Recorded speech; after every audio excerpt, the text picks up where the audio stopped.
Darth Vader stepped out of his suit and into that Bacta tank in Rogue One, most fans just saw a cool visual. What they didn't realize is that this one scene quietly rewrote decades of Star Wars lore. Because in Legends, this moment was flat out impossible. And once you understand why, you'll never look at that scene the same way again. For 30 years, Legends told us one brutal truth about Darth Vader. He could never leave his suit. Not for a second. Every modification, every repair, every tweak still had to work around one unbreakable rule. His lungs, his organs, his entire ravaged body depended on that suit's life support to keep functioning. Pull him out, and he dies. Simple as that. A Bacta tank, which requires full submersion, would have been an execution, not a treatment. The absolute best Vader ever got in Legends was his meditation chamber, where he could remove his helmet and breathe something close to normal air for a few precious minutes. Canon threw that rule out the window. Vader steps into that tank in Rogue One like it's routine maintenance, because in this timeline, it is.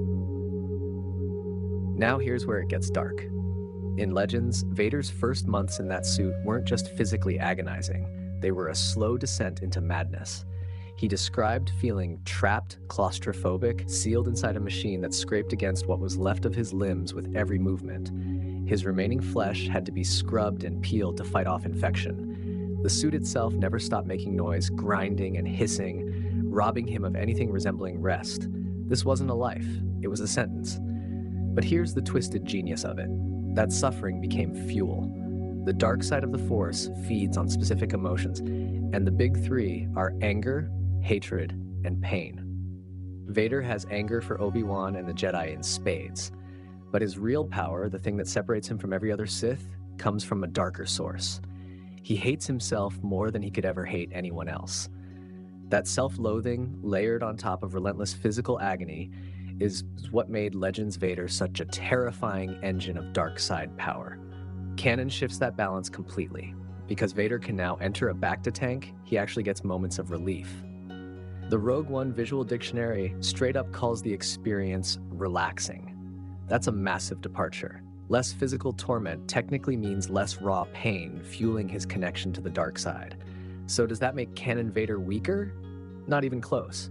It just means he's drawing power from somewhere else. That same visual dictionary reveals his castle and that tank overlook the exact location where Obi-Wan struck him down and left him for dead. Vader didn't build his sanctuary somewhere peaceful. He built it on the site of his greatest trauma, on purpose. In canon, his dark side power tilts harder toward hatred than pain, and at one point he even calls his suit a gift. Let that sink in. None of this touches the biggest difference, though. Vader's original suit in both continuities was garbage, rushed, cheap, built more as punishment than protection. Palpatine's twisted way of keeping his new apprentice humbled. What made Legends Vader legendary wasn't the suit, it was what he did despite it. He adapted his entire fighting style, his mindset, his very identity around a prison that was actively trying to kill him every single day. And he turned that weakness into a weapon. Later in Legends' timeline, Palpatine actually panicked. Worried he'd never find a strong enough replacement for Vader, he commissioned an upgraded suit. Vader refused it. By then, removing him from his original suit meant certain death. He was too far gone. Canon erases that entirely. Vader can leave the suit, swap it, upgrade it, with no death sentence attached, which conveniently explains every subtle suit variation you'll spot across the films. Here's the thing though, this change isn't a downgrade. That tank sitting on the ruins of Mustafar gives Canon Vader something Legends Vader never had, a strange, twisted moment of peace. Not comfort, peace. The kind only a mind as broken as his could find in the place where Anakin Skywalker technically died. And that's what makes this such a brilliant piece of writing.